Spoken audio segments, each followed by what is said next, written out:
Hi there, Dr. Carmen McGinnis here with you. So I'm just going to set up my new moon fire, finish that, and then I'm going to be back with you to talk about self-criticism versus self-acceptance, the third in a 4-part series. I'll see you in just a minute.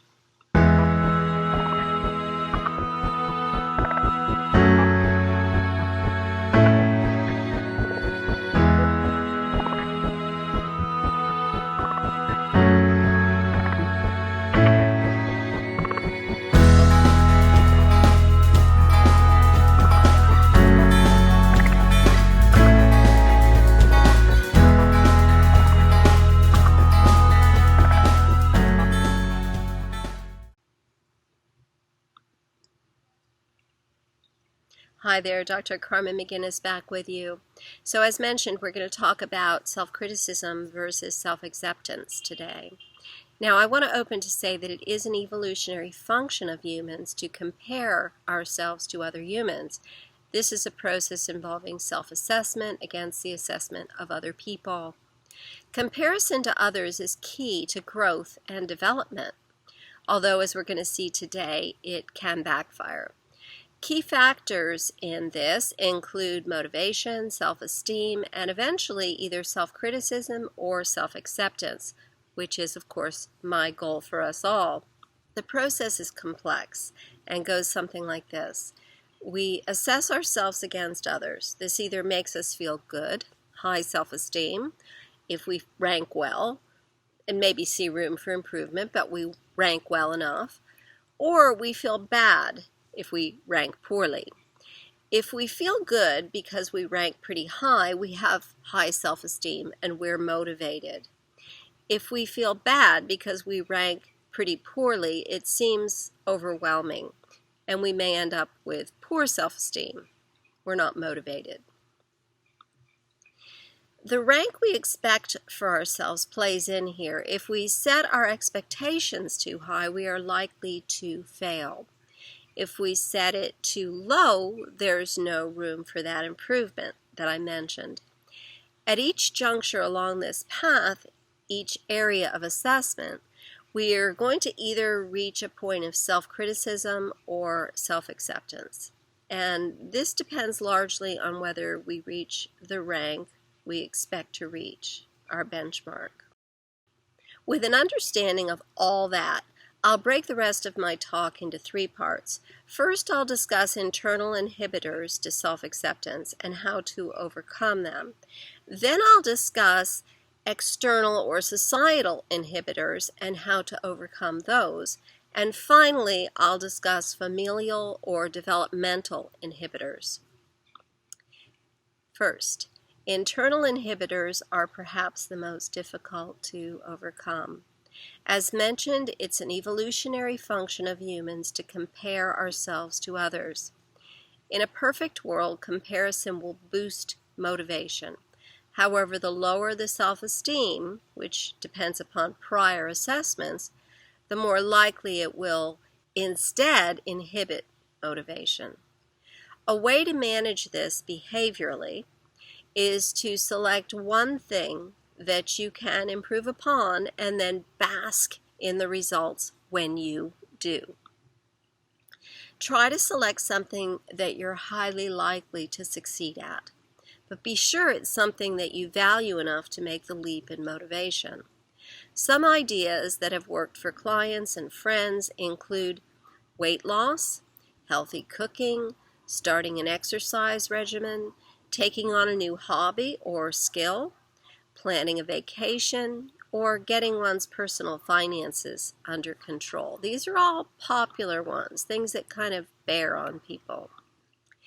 We can see from these examples how taking on 1 or possibly 2 related goals, like say weight loss and exercise, might be manageable and boost motivation, while taking on several might be a bit overwhelming, leading to failure and inhibited motivation. One theory of motivation is that those with low self-esteem have difficulty setting these sorts of goals. They may actually overreach in their goals and as a result never get started. On the flip side are those who over-evaluate or think they have arrived when indeed they have not.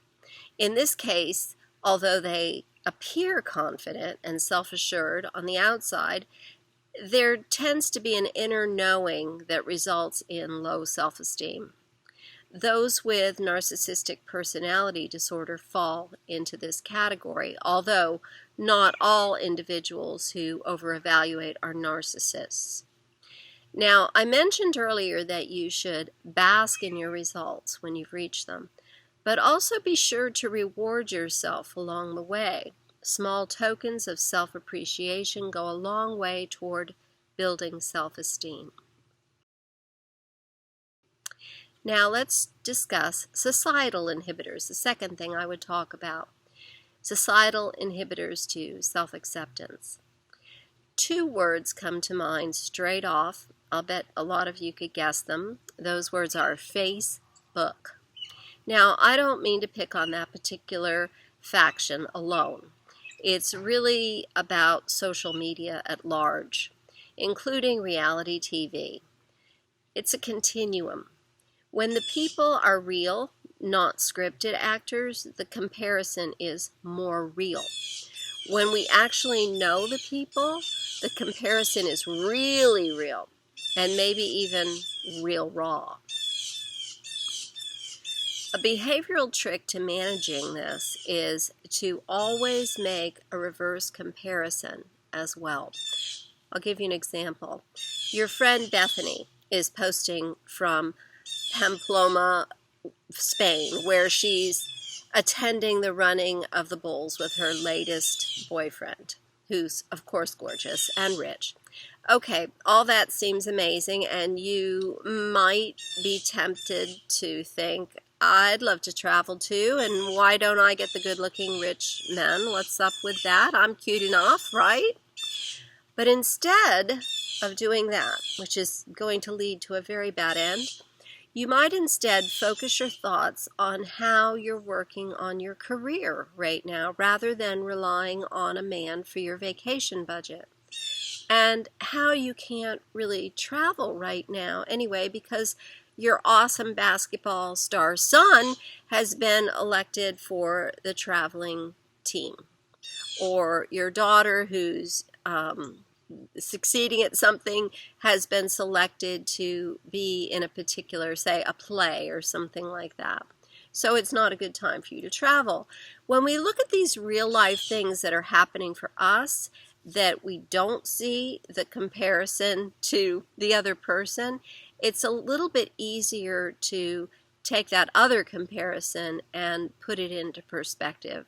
We all of us have reasons why we're not traveling to Spain that are not associated with how we compare to our friend Bethany. They're associated to our lives rather than hers. Now, I do realize that not all of us have anything amazing happening in our lives. We've all had moments when there's not really much going on.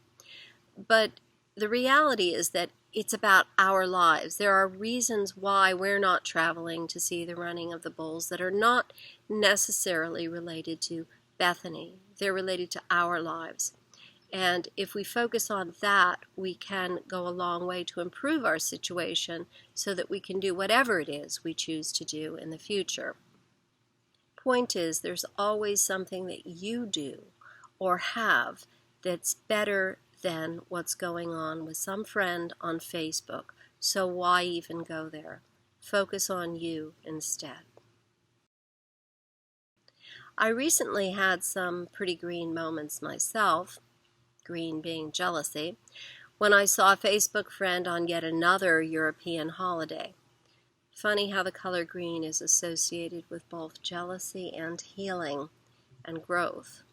Anyway, I did some of those last two things, the healing and growth, when I commented to another friend of mine, how in the world does anyone have multiple European holidays each year? And he explained that the other friend, the one who was traveling again, had got a rather large settlement after a serious injury several years ago.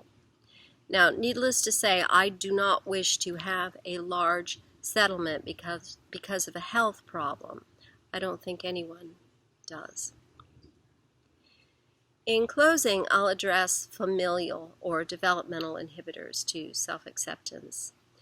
When I was discussing internal inhibitors to self-acceptance, you might have wondered where they come from, how they came to be. To a great degree, the way we are parented participates in this.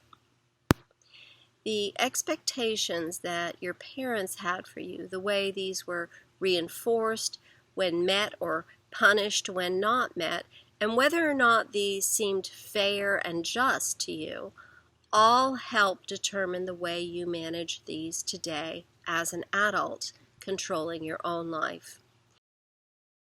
If you feel you weren't parented appropriately in this regard, you can do the job today. You can begin to set appropriate expectations for yourself, work toward them, and reward yourself when you make strides in the right direction. You can remind yourself that although the grass looks greener on the other side of Facebook, there are brown spots there too, and patches of green on your side as well. And here we are talking about green again. I'll also point you in the direction of my online course or print manual, Raising Your Inner Child. And I'll add a quick promotional piece at the end of this video so that you can learn a bit more about that if you think it might be helpful. So I sincerely hope this has been helpful for you today. I look forward, as always, to seeing you on a Wednesday for my midweek sneak peek.